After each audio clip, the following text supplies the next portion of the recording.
Dengan line up seperti ini, gue yakin banget minimal bisa masuk 10 besar FPL Indonesia.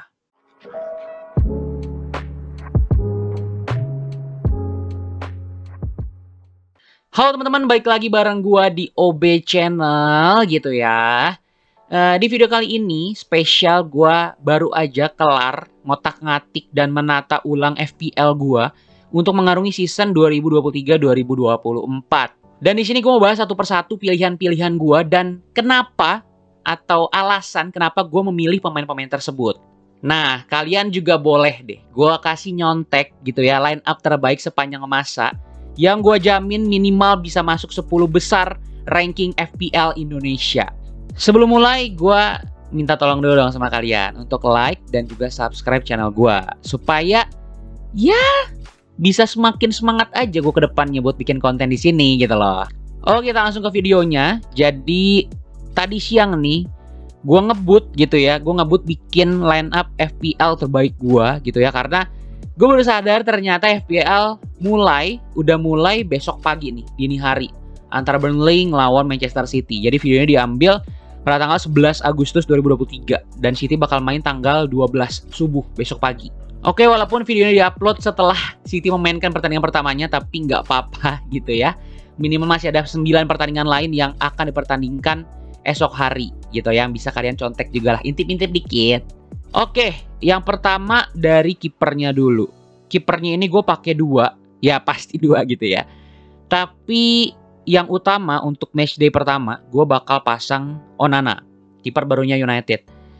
Entah kenapa gue menaruh kepercayaan besar sama kiper ini untuk minimal menjaga clean sheet dari gempuran pemain-pemain Wolves. Karena ya, kita tahu Wolves ya, ditinggal banyak pemainnya juga. Dan gue rasa mereka nggak akan stabil musim ini kalau nggak cepet-cepet melakukan perombakan di sisa waktu transfer. Kiper kedua gue pasang Steele dari Brighton.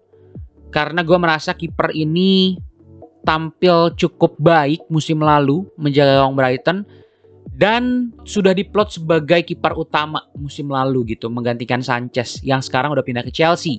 Jadi gue rasa dengan pemilihan Steele ini bisa menjadi opsi yang cukup menarik gitu ya, karena nanti pekan kedua MU akan melawan Spurs yang notabene cukup berat lah pertandingannya, dan bisa diswap dengan Steele yang mendapatkan matchday cukup mudah lah. Kemudian untuk backnya ada Gabriel, Arsenal, udah pasti gue pasang.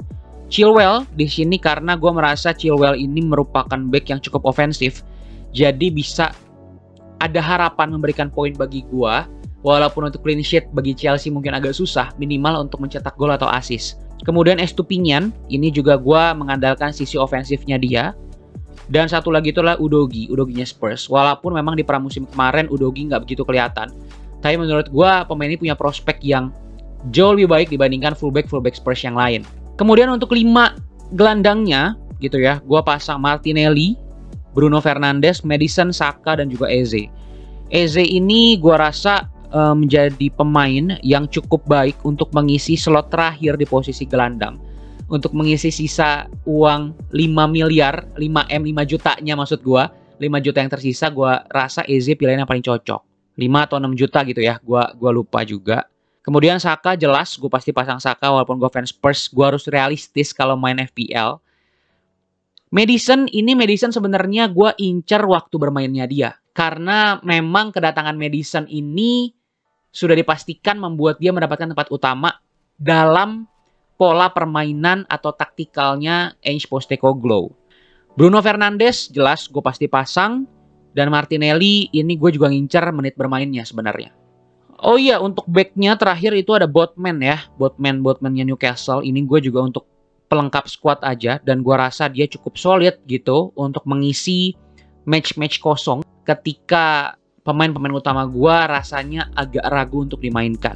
Kemudian 3 penyerangnya gue pasang João Pedro. Ini juga opsi yang cukup baik bagi gue gitu ya. Haaland jelas. Dan juga Nicholas Jackson-nya Chelsea. Entah kenapa melihat pramusim kemarin Nicholas Jackson bermain cukup oke lah gitu. Kalau gue fans Chelsea sih, gue cukup puas ngelihat dia bermain gitu. Karena kan memang tugasnya dia cukup berat nih. Dia harus bisa mengisi kekosongan peran yang ditinggalkan Mason Mount dan juga Kai Havertz.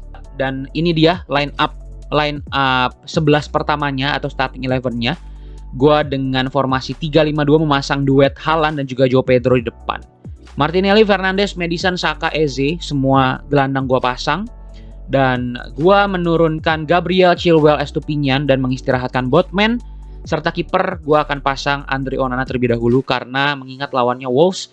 Jadi gue berharap akan mendapat banyak poin di match ini. Oke, sekian aja video gue kali ini teman-teman. Gak usah panjang-panjang karena memang mengejar waktu juga nih. Karena gue baru pulang kerja langsung bikin video. Dan sekarang udah jam 10 gue ngedit. Gue ngedit dulu dan besok upload. Semoga bisa kelar. Seperti biasa teman-teman, jangan lupa like, subscribe juga kalau suka sama video dan juga channel gue.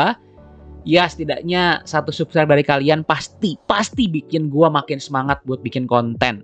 Dan yang terakhir dari gue juga mohon sama teman-teman untuk tetap bersatu menyuarakan keadilan bagi tragedi Kanjuruhan, tragedi kemanusiaan yang menimpa negara kita hampir setahun yang lalu, dan proses hukumnya pun juga belum jelas sampai sekarang bagaimana. Dan harapan gue juga dengan adanya Piala Dunia U17 nanti di Indonesia gak menjadi ajang bagi para petinggi dan juga federasi untuk tutup mata dan tutup telinga bagi tragedi kemanusiaan yang belum terselesaikan. Dan justru semoga bisa menjadi platform yang luas, platform yang besar bagi kita untuk menyuarakan keadilan di sana. Sekian aja video gue kali ini. Sampai jumpa di video berikutnya dan bye-bye.